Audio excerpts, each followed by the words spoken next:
Mawaƙi, mawaƙi ne mawaƙi. Mawaƙi, mawaƙi, mawaƙi ne mawaƙi. Assalamu alaikum wa rahmatullahi wa barakatu. Muna muku fatan alkhairi da fatan kowa yana cikin ƙoshin lafiya. Barkanmu da ƙara kasancewa da ku a cikin wannan labari mai suna mawaƙi ne. Mawaƙi ne labari ne da ke ƙunshe da rayuwa irin ta mawaƙa da makiɗa. Ku biyo mu domin sauraron wannan labari mai suna mawaƙi ne. Sana'ar waƙa baiwa ce, baiwa ce, sana'ar waƙa ce, baiwa ce. Mawaƙi, mawaƙi, mawaƙi ne, mawaƙi, mawaƙi ne, mawaƙi. Jabir Khan Studio babban wajen buga waƙa ne da ya shahara a cikin birnin Kano. Manya da ƙananan mawaƙa kowa burinsa ya buga waƙarsa a Jabir Khan Studio. Saboda ƙwarewar Jabir wajen iya kiɗa da gyara murya. A koda yaushe ka je Jabir Khan Studio ba ka rasa mawaƙa maza da mata a gurin. Har ta kai ta kawo gurin ya zama matattarar mawaƙa duk saboda ƙwarewar Jabir ta fannin kiɗa da iya saita murya. Jabir matashi ne da bai wuce shekara 25 ba. Allah ya ba sa baiwar iya kiɗa kala-kala.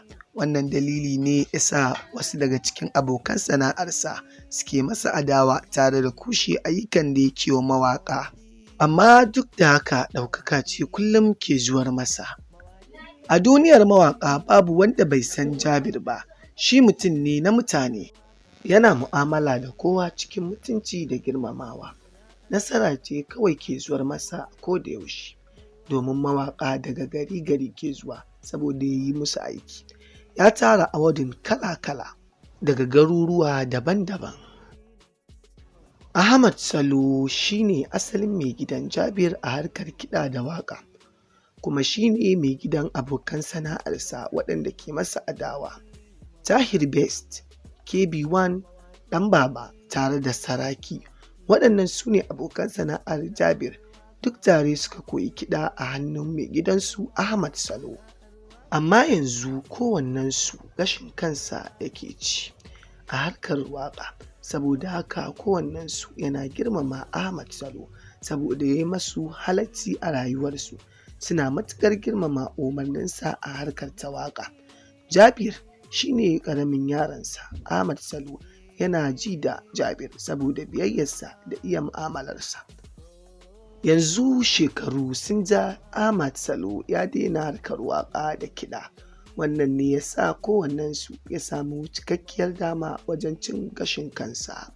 Kowannensu yana da studio babba, sannan yana da abokan mu'amalarsa mawaƙa da suke aiki a studio ɗinsa. Amma duk cikinsu babu wanda ya fi nasibi a harkar sai Jabir Khan. Mawaƙa daban-daban suna yabansa ta fannin ƙwarewarsa da mu'amalarsa, shi yasa ya zama on top. Jabir ya fito daga wani babban supermarket ya tunkari inda ya aje motarsa. Wata kyakkyawar budurwa ce ke tsaye a gaban motarsa, ta juya a fuskar ta baya tana ta danne-dannen waya. Jabir ya ƙaraso gaban motarsa sai ya sallama, sai ta juyo suka haɗa fuska. Nan take Jabir ya saki murmushi haɗi da cewa, kai Ramlat, wai dama kina nan? Na kira lambar wayarki babu adadi amma ban same ki ba, kuma gashi ni ban san gidanku ba. Sai Ramlat ta ce, yaya Jabir, ai ba za ka samu wayata ba. Jabir ya ce, saboda me? Ramlat ta yi ajiyar zuciya ta ce, na daɗe ina jiran fitowarka tunda na ga motarka a bakin gurin nan, amma in ba damuwa mu shiga cikin motarka in maka bayanin me ke faruwa. Sai Jabir ya ce, ok, sorry, mu shiga. Ya buɗe mata ƙofa ta shiga ta zauna. Ya buɗe ledar da ke hannunsa ya ɗauko ruwa da lemo ya miƙa mata. Ta buɗe ruwan tana sha. ringtone wayar da ke gaban aljihun Jabir ta fara. Ya sa hannu ya ɗauko ya duba sunan ya ga ɗan amana ne ke kiransa. Ɗan amana sakataren Jabir ne. Tabbas ɗan amana ne saboda yana matuƙar ƙaunar Jabir. Suna zaune lafiya, yana yi masa biyayya sau da ƙafa tare da kula da al'amuran kamfanin Jabir Khan Studio cikin aminci. Wannan dalilin ne ya sa Jabir yake matuƙar jin daɗin aiki da shi, har ta kai da ya sa masa suna ɗan amana. Jabir ya ɗaga wayar tare da yin sallama, Assalamu alaikum. Ɗan amana ya ce wa alaikumussalam, sai mai gida. Jabir ya ce ɗan amana ya ake ciki ne? Ɗan amana ya ce normal wallahi. Wani ne ya zo neman ka, ya je studio bai same ka ba, amma yanzu ya zo ofis yana jiran ka. Sai Jabir ya ce ok, sai dai bana kusa, amma da Allah a kula da shi, sannan a ba shi haƙuri a ce masa ya zo gobe da ƙarfe 8 na safe. Insha Allahu za mu gana. Ɗan amana ya ce to mai gida, za a kula insha Allah. Sai Jabir ya ce to sai an jima, na gode. Ramlat da ke kusa da Jabir ta ce, yaya Jabir ka ce har yanzu kuna tare da ɗan amana? Jabir ya ce muna tare, ai ɗan amana mutumin kirki ne, ba shi da wata matsala, shi yasa nake matuƙar jin daɗin aiki da shi. Ramlat ta ce tabbas ni ma ina jin daɗin mu'amala da shi. A lokacin da nake waƙa muna good time sosai. Jabir ya ce haka ne, kowa ma haka yake faɗa a kansa. Ramlat ta ƙara da cewa gaskiya dai ka yi dacen abokin sana'a. Jabir ya ce to na gode. Ramlat, mu dawo maganar mu. Me yasa kika daina harkar waƙa? Me yasa kika daina zuwa studio mu? Ramlat ta ce yaya Jabir, ka san tun lokacin da na fara harkar waƙa mahaifiyata ce kaɗai ke goya mini baya, amma sauran 'yan uwana ba sa sona da waƙa. Amma duk da hakan mamanmu na ci gaba da goya min baya. Yanzu kuma Allah ya yi mata rasuwa. Wannan dalilin ne yasa babban yayanmu da ke Kaduna ya ɗauke ni ya maida ni gidansa, ya ci gaba da riƙe ni. Na nuna masa ina yin sana'ar waƙa, amma ya ce sam bai amince ba. Ƙarshe ya ƙwace wayata. Wannan dalilin ne yasa baka gani na, sannan in ka kira a wayana baka samu na. Jabir ya ce Allah sarki, sorry, Allah ya ji kan mahaifiyarku, ya gafarta mata. Ramlat ta ce amin, na gode. Jabir ya ƙara da cewa ko da yaushe ina kiran wayarki amma shiru, na tura saƙo ba a reply, na yi tunanin ko kin daina aiki ne a studiyon mu. Ramlat ta ce ba haka bane, wannan dalilin ne yasa. Jabir ya ce ina jajanta miki, mahaifiya rumfa ce a cikin rayuwar ɗanta, rashin ta guba ne kuma. Tun daga lokacin da kika yi waƙarki tare da Dison tutar so, sauran mawaƙa ke son aiki da ke, amma abin ya ci tura, an rasa ki kwata-kwata. Gashi babu wanda ya san gidanku ballantana a bisa hunki. Ramlat ta ce to ya za a yi, lokacin ma a ɓoye-ɓoye nake, ba daban kana ƙara mini ƙwarin gwiwa ba, da waƙar ma ba zan iya ba. Jabir ya ce ai kina da talent, shi yasa nake ƙara miki confidence. To yanzu kin dawo Kano ne ko kuma ziyara kika kawo mana? Ramlat ta ce a'a, yanzu ma hutu muka yi, shi yasa na zo Kano gidan yayata da ke Na'ibawa. Ai dama da na koma Kaduna karatu na ci gaba da yi, yanzu ma ina level 2 a ABU. Jabir ya ce kai masha Allah, komawarki Kaduna ta yi amfani, iya wannan ma riba ce a rayuwa. Ramlat ta ce na gode yaya Jabir, ya studio ina su Khadija Fara da Rukayya Nasir da Sadiya Khalil da sauran ƙawayen nawa, da fatan suna lafiya. Jabir ya ce lafiya ƙalau, Sadiya Khalil ma ta yi aure, amma mijinta ya bar ta ci gaba da sana'ar waƙa. Ko jiya misalin ƙarfe 10 na safe ta zo studio ta ɗora murya. Ramlat ta ce kai na taya ta farin ciki sosai, Allah ya sanya alkhairi. Jabir ya ce amin amin. Ramlat ta ƙara da cewa yaya Jabir, yanzu dai wayar ka za ka bani in sa maka sabuwar lambata. Jabir ya miƙa mata waya, ta taifin ɗin sabuwar lambarta, ta ce to sai kai saving, yanzu ka kira ni in ga taka lambar. Jabir ya ce to shi kenan, ya kira ta, ita ma ta yi saving ɗin lambarsa. Sai ta ce cikin satin nan zan zo zurar ɗin, zan shigo studio ziyara. Jabir ya ce Tom shi kenan, muna jira, Allah ya baki ikon zuwa. Ta ce amin. Jabir ya ce yanzu bari in kai ki gida. Ta ce da ka bar shi kar in takura maka. Ya ce a'a ba komai, ai kusa ne. yanzu za ki ga mun je. Ta ce to na gode. Yawa mota ki ya hau titi. Suna tafiya sai ya kunna waƙa. Suna sauraro sai Ramlat ta ce wannan wani mawaƙi ne, ban gane muryar ba, amma na gane muryar Sadiya Khalil. Jabir ya ce wani sabon mawaƙi ne Kamal, jiya aka kammala waƙar, yau zai karɓi waƙar shi yasa nake daɗa sauraron ta, ko da mishkila sai a yi ƙoƙari a gyara. Ramlat ta ce oke yayi, Allah ya ƙara basira. Jabir ya ce amin, amma ya kamata ki dawo ki ci gaba da harkar waƙa, kina da talent ga murya, kuma mawaƙan nan sun fara jin daɗin aiki da ki. Ramlat ta ce ni kaina ina so in ga na dawo na ci gaba da harkar waƙa, wato yayanmu ba zai bari ba, amma ba mamaki idan na kammala karatu in dawo in ci gaba da yi. Jabir ya ce ai kuwa dai da kin kyauta, domin yanzu muna da ƙarancin mawaƙa mata a harkar tamu. Ramlat ta ce to ya zam, ka san komai yana da lokaci, idan da rabon zan ci gaba da yi sai ka ga na dawo Kano ma gaba ɗaya. Jabir ya ce Allah ya tabbatar mana da alkhairi. Ta ce amin. Yauwa mun ƙara so, bari in sauka a nan saboda layin nasu mota ba ta shiga. Jabir ya ce ok normal ne. Ya samu guri ya faka mota, suka fito sannan ya zagayo ya ce yaushe za ki zo studio. Ramlat ta ce zan zo a satin nan, idan zan zo zan kira wayarka insha Allahu, ina godiya sosai. Jabir ya ce ok yanzu dai ba ni account number ɗinki in tura miki na kashewa, kin san student akwai buƙatu. Ramlat ta ce kai yaya Jabir har da kyauta? Mana Ramlat, ai an yi rayuwar mutunci kuma rayuwar girmama juna, wannan ba wani abu bane ba. To ina godiya yaya Jabir, Allah ya bar zumunci ya ƙara ɗaukaka. Jabir ya ce amin na gode, yanzu turo min account number ɗin taki. Ta ɗauko wayarta ta tura masa account number ɗinta, nan take ya tura mata naira 20,000. Ramlat ta ce na gode, Allah ya saka da alkhairi. Jabir ya ce amin na gode. To ni zan tafi, in kin ƙarasa gida ki gaida antin taki. Ta ce ok za ta ji insha Allah. Sai ta juya ta shiga layin da ke kallon inda suke a tsaye a bakin mota. Shi ma Jabir ya koma cikin mota, ya yi mata ki sannan ya hau kan titi. Yanzu karfe 4:30 Jabir ofis ya nufa.